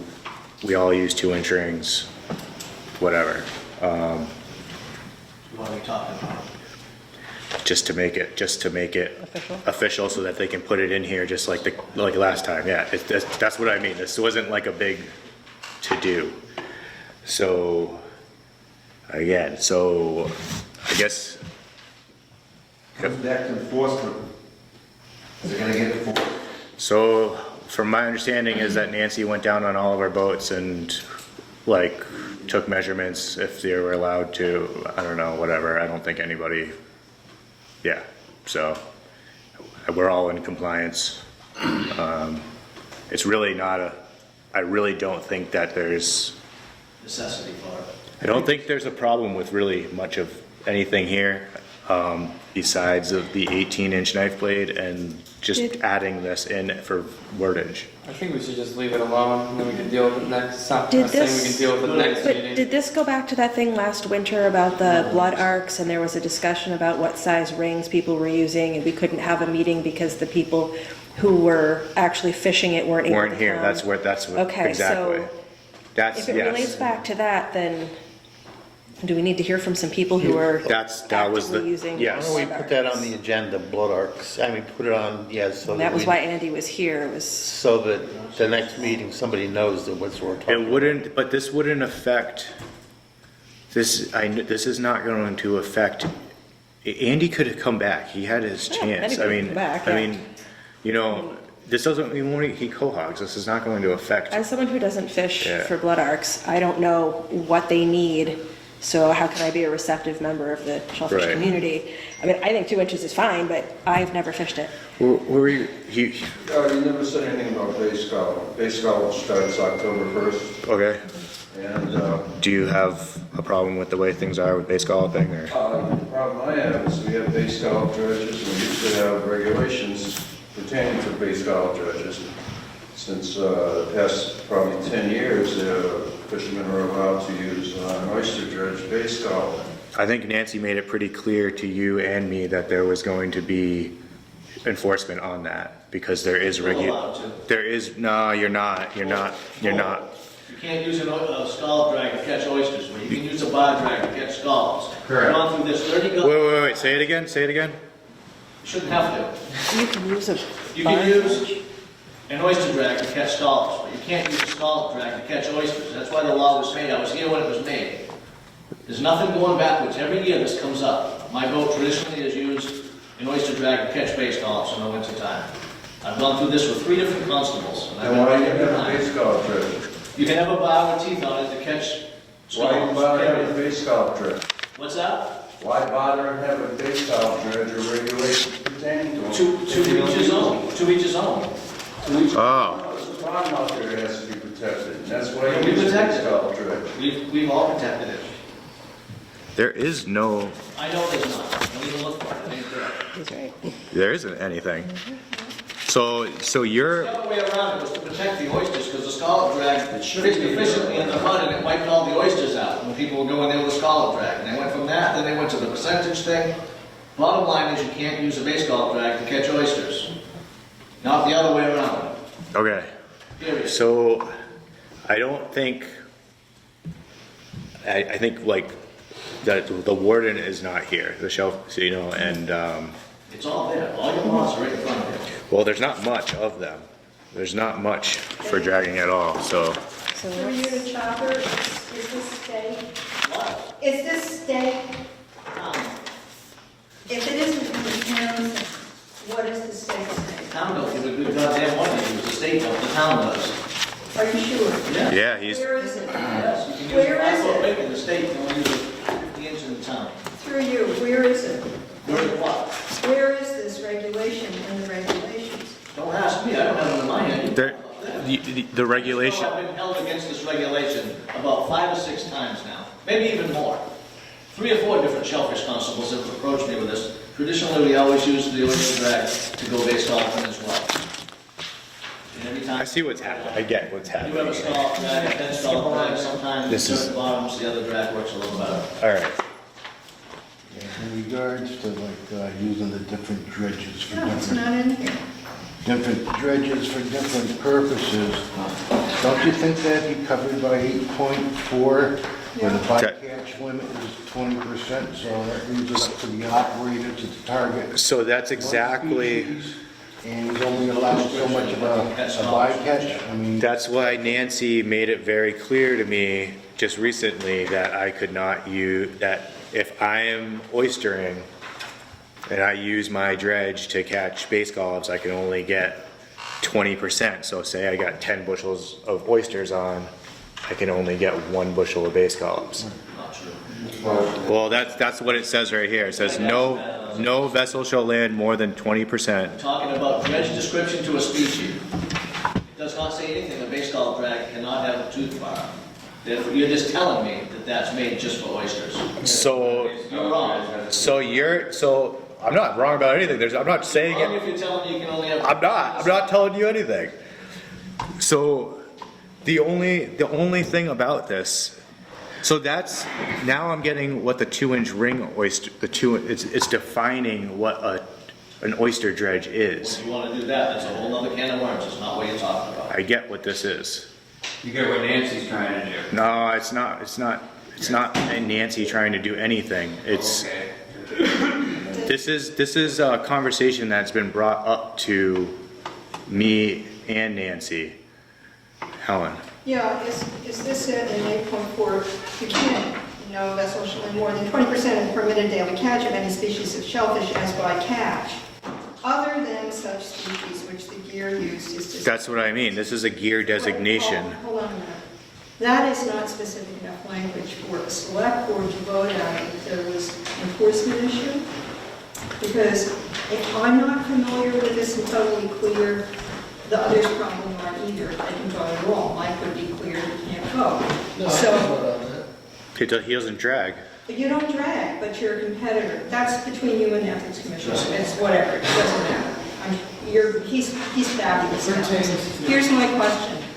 If Nancy brought this up, Dave, would it be possible to wait for her to weigh in on it? Yeah, and I'm gonna, yeah, we can. And does anybody here want a 2-inch oyster ring for a dredge, for a oyster dredge as defined? Nobody wants them any smaller. So, okay, so, yes, somebody does. Okay, and does, So, wait, Chopper, you said you don't want them any smaller than 2 Why would you inches. want a smaller oyster? So do we need to, so do we need to define it as no smaller than 2 inches in the regulations? so you have no problem with that? Is that, It's a moot point. is there an industry standard It's here? 2 inch already, what's more? That's exactly what I'm saying. It's no non-issue. Keith? These little sign every 10 feet, come on. I was thinking about making an oyster drag with bars because I'm sick of tearing up chain bags all the time with all these racks. I catch racks 3 at a time. I bought brand new bags and I'm shredding about a third of my day all summer long. And I was thinking that, my Quahog drag seems to work good with bars. I'm not tearing stuff up, and I'd like to develop an oyster drag with bars. Just because it washes better, and it should be all about the limits anyways. In my opinion, use what you want, just adhere to the limit. Yeah, it's just like more nitpicking little things, you're Yeah, wasting people's time. just do, Right. do it your way, and adhere to the limits. That's a good point. That's why I kind of would rather You're just just nitpicking. leave it Size alone. of the oyster drag, why is that coming I'm up? sick of wasting chain bags. Yeah, she's just throwing out of her way. I mean, pain in the ass. Well, not just No, that, she wants to. Damien? Damien? But Is bycatch generally defined, if you're talking about just oysters and bay scallops, is it pretty much like? It's like what you're not targeting? it's conchs, I target everything, some. Well, yeah. Conchs would be my You guess. should be able to. So, I think that's the point, is that she needs to be able to clarify, Or what, you just you get know, rid of the if you're bycatch out rule. there oystering. Just get rid of the bycatch rule because it was invented because That's of the oystering with a base scallop drag. That's why it came about. I was here when that was made too. Guys need to catch what they can catch. I think we should put this off for another meeting because Nancy's here and, or not here, and Having the reasoning behind it would be helpful. They're gonna go down there with scales and weigh each thing or every boat for every day, come on. Who's gonna throw product overboard? Good with that? all right, I'm gonna make a motion to. So she wanted to do this before base golfing season. Ain't happening. There's always next year's race. You post it for 2 weeks, That's why we have different seasons. Simple as that. You want, my understanding is, what you're saying is you want everybody to use a base scallop dredge for base scalloping. Now when you use a base scallop dredge, you can only get 1 bushel of oysters for your. Absolutely, and it should be oystering if you want to get oysters. And that's why we have different dredges. These dredges do different things to the bottom. A lot of people disagree with that. I've been fishing since the beginning 90s with my own boat. I know what happens on the bottom when you dredge with different dredges. Base scallop should be caught with a chain, with a sweep chain. It's the lesser of the all evils. With other species have a chance that way. With an oyster dredge, you're dragging the bottom, killing stuff. You can argue what you want, but we wouldn't have these gear regulations for years if there wasn't a reason, valid reason. And the rule got put into place because the base scallop The drag was real the one good that killed place oysters, Andy so took we're over, gonna, all the rules went out the window. When Nantucket always postpones their base golf season until November 1st because they got about 20% more. But that's okay if you don't do it. I'm sure you don't base golf, right? Right, so it's easy for you to say, these guys here make a living on it. Then they should have the discussion that they want to make 20% more money for the same amount of. absolutely. Then you should postpone it. Why don't they even discuss? You want to jump on it and get 20% less pay? Just stupid. I have noticed that myself, that you do not make as much money as you do if you just wait. So why don't you bring that up instead of bitching about teeth or no teeth? Well, More substantive argument. More money to do that, that's Do away with base golf dredges? Do away with them, but they're all there for a reason. The only good part of the October 1st opening, though, I do have to say, is the market. Other places, you get a jump on the market, you get the 25, 26 bucks. We get a Some of these other towns open up and the price goes down to $17, $18, so. Do any, There's a little give back there. but do, I'm saying it's true. does any of the rest of you guys who actually drag have anything to say about anything? Damien? I definitely think this is a conversation that should be had and given proper notification and. This is the second meeting with proper notification, and I've asked Mikey to come numerous times. You know, Andy came and went, obviously. You know, these guys are here. These guys are never here. Like they are, you know. So I don't know. What do you guys think? I'm still not sure where this. I don't know what Nancy has in is. You're not. So this is a definition. I get where this is coming from because you guys wanted.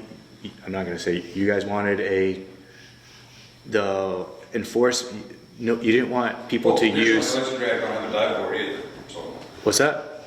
Traditionally, oyster drag doesn't have a diving board on it either. Yeah, that's my fault. I invented that oyster drag with a diamond plate with a diamond-shaped teeth, so Good job. it's all my fault. This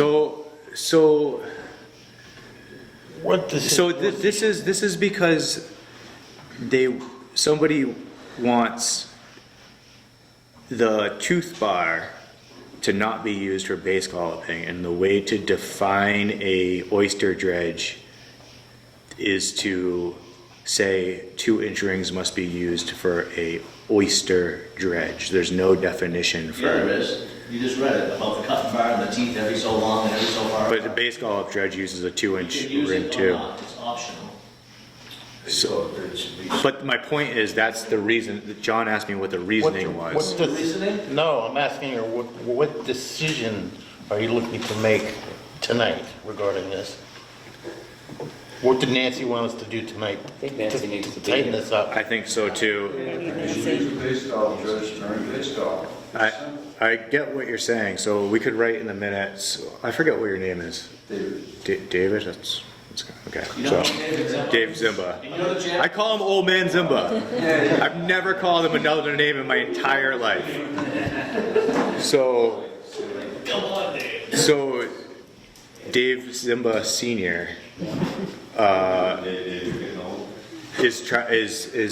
wants a base golf dredge to be used for base golfing and a tooth bar to be used for oystering. Okay. All right, now we can have a discussion Keith.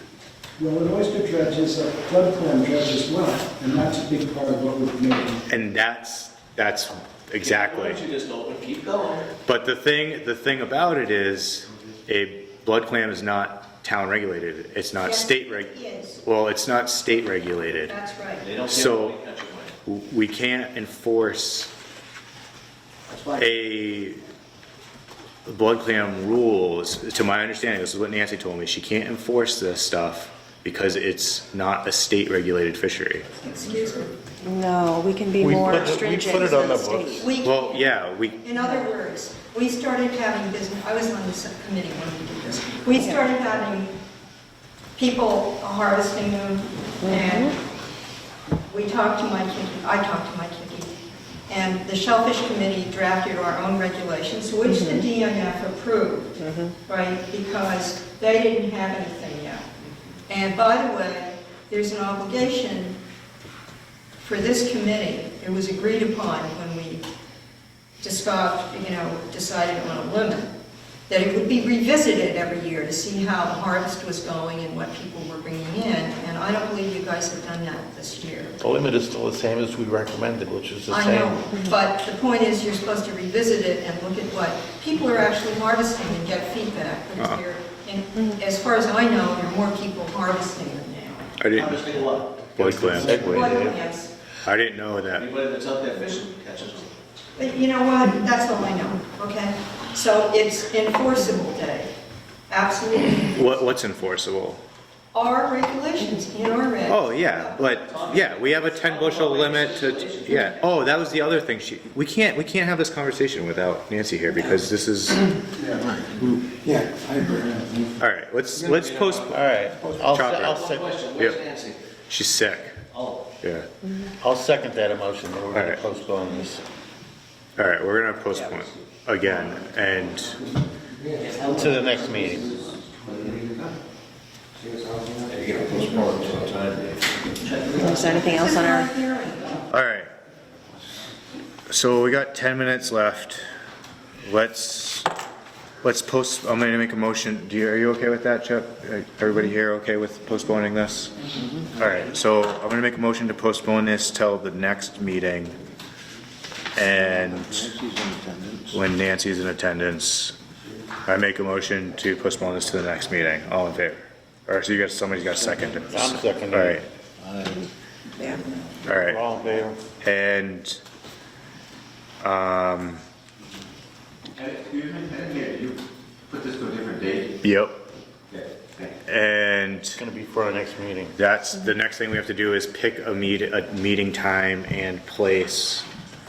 And All right. I think we should do that right now. There's another thing too, which we kind of just sort of, we're almost just there, but Tom and I just had a meeting with Natural Resources Advisory Board. And we're doing a new harbor management plan. And and the Shellfish Advisory Board should be doing our shellfish management plan, which hasn't been updated since 2006, I think. Pretty long ago. So why don't we talk about making a future agenda right now? So that should be on the next agenda, I would say. And really, there's a lot of shellfish, like blood art plans, which obviously, there's gonna be some changes from the old plan to the new. You know, some of the things is gonna be climate change, blood clams. I don't know what else would be, you know, there's Blood clams. blood clams. Another topic, too, is the Herring River Stakeholders Group meets, they haven't totally decided, but either end of October or into November, and the next meeting is about, specifically dedicated to shellfishing, so I'm the representative there, so to bring that up at the next meeting, because I need to hear concerns about Herring River Restoration Project. All right. So I can bring it to them. All right, and,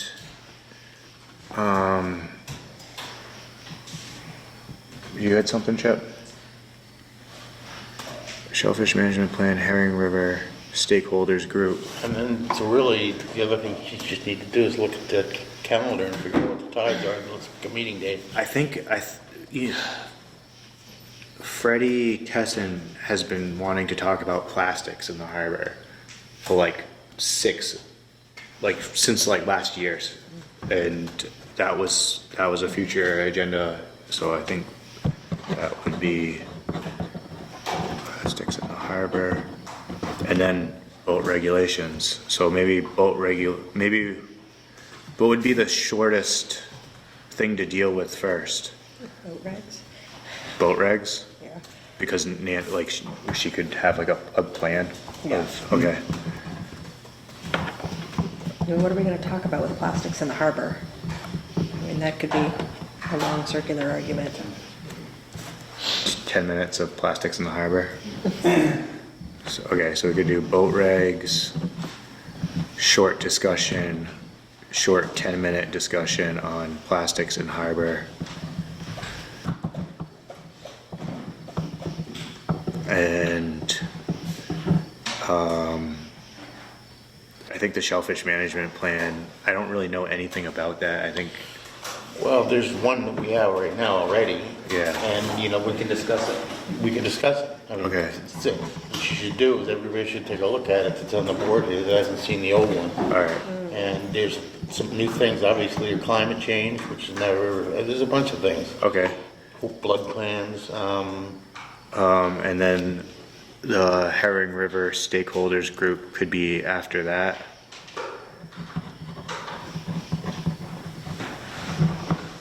And,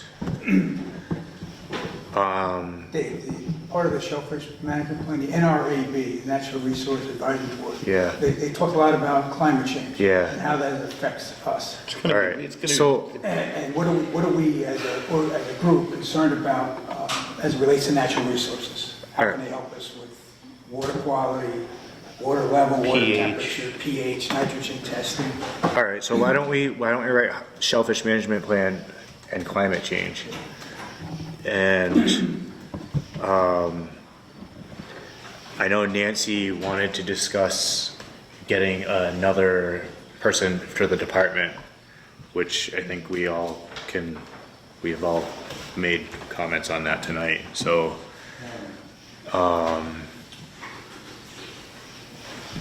that could be right after boats. So it'd be like boats, second guy, or fourth guy, plastics, shellfish management plan, and then Herring River stakeholder group. Okay, so boats, fourth guy, or shellfish department employee.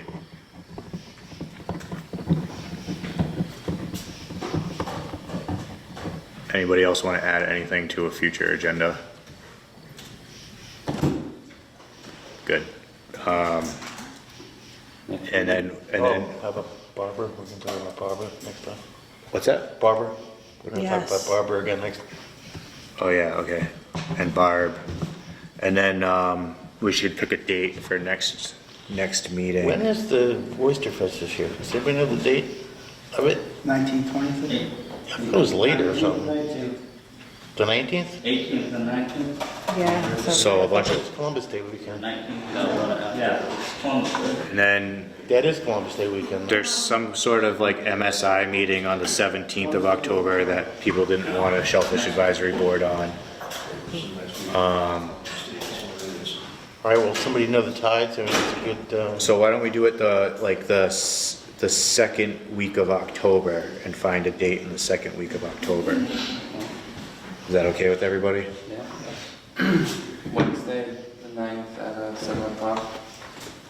Can we make it a little bit earlier? 6, yeah, and then make it till like 8:30? Oh, no.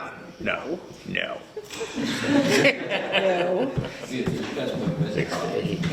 Wednesday, so we're gonna do Wednesday, what would you say, Jay?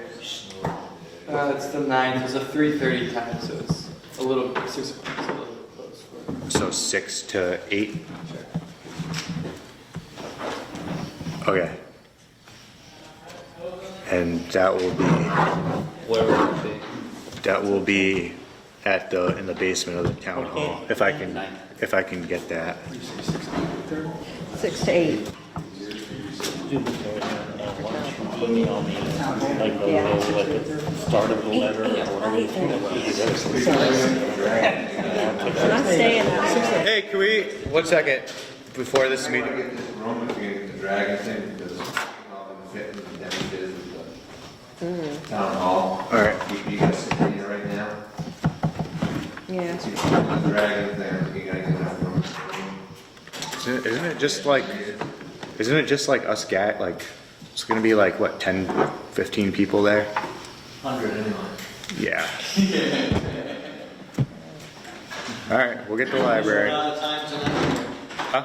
We just ran out of time tonight? No, we can still talk. It's 8 o'clock. The meeting's not adjourned yet. His meeting was 6 to 8. Well, left, because we thought it was wrapping up. We put it on. I never said it was adjourned, but, We decided to talk, you listened to what he's gonna talk about next, on that date, you're proposing. yep. People started scattering. That's their deal, man. They can do whatever they want. Absolutely. You wanna talk about anything, Chopper? I wanna talk about what was on the agenda. This one that's coming up? What's on that agenda, I wanna know. This one that's coming up? I can't see what it was pointing at, but I assume it's something to do with owner operating. It's, what? Owner operating? I guess we could talk about do you Is want? that what was on that agenda? No, we just made this. Do you want to talk about that? No, I don't, I wanted to know why it's being talked about. I was told it was gonna be on this meeting. Yeah, but yeah, and Nancy's not here, and I don't think that we should talk about this at this. I think we should talk about what's on the meeting. You want to talk about boat regulations? Your sheet in front of you, I was told that's why I'm here. Yeah, I totally understand that, but we were just talking about that. It was on the agenda, it wasn't on the agenda that we're just gonna talk about all the regulations. I went home an hour ago. If you can't talk about everything whenever we're here, we should have left. Do you guys want to talk about this stuff right now? I don't ever want to talk about it, but I'm here to talk about it because you guys want to talk about it. I don't want to talk. You're the advisement team here. I'm the victim. You're the- All right, we're gonna talk about that the next meeting, and yeah. All right, so this meeting's adjourned. Come back again. Make a motion to make the meeting adjourned. Oh, I'll make a motion to make this meeting adjourned. Yeah. Let's go. Let's go. All in favor?